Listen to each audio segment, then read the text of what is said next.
In this exercise, we're going to be looking at translateZ. This function is a transform function that's used to move an element along the z-axis in three-dimensional space. Using the translateZ function, you can move an element further or closer along the z-axis, which allows you to create depth, and you can create some pretty sophisticated animations using this. Let's look at how it works.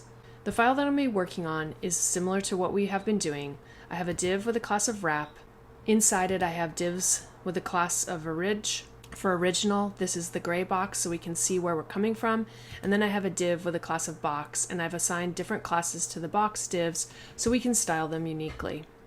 Here's the starting CSS that I'm using, and this is just basic styling for the page. On the wrap item, I have some styling to format it. The original, I have a size styling, and I'm also setting a background color and border radius and box shadow. And then for the box, I'm setting the background color to be this salmon colored, and I have a border radius, width and height and padding, and text align center. We're going to start off by making a rule for the first box. So I've given that a class of B1. I'm going to use my transform property, and we're going to specify the perspective. We're going to set that to 200 pixels. And then we'll go ahead and add our translateZ function, and let's just translate this 50 pixels. If I save this and we view it on the page, what's going to happen is the first box is going to appear to be larger. It almost looks like it's being scaled, except that what's really happening is it's moving forward along the Z index.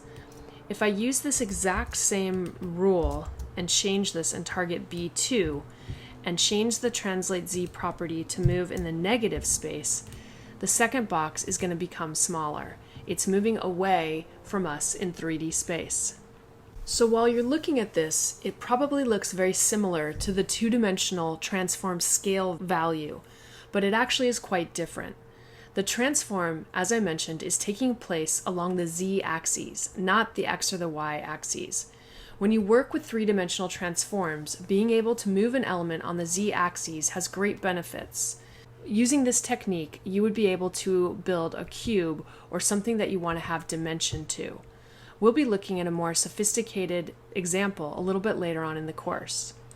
For the final box, I'm going to use the transform property, but this time we're just going to translate in the z direction. I'm not going to add any perspective, and we'll transform it 50 pixels.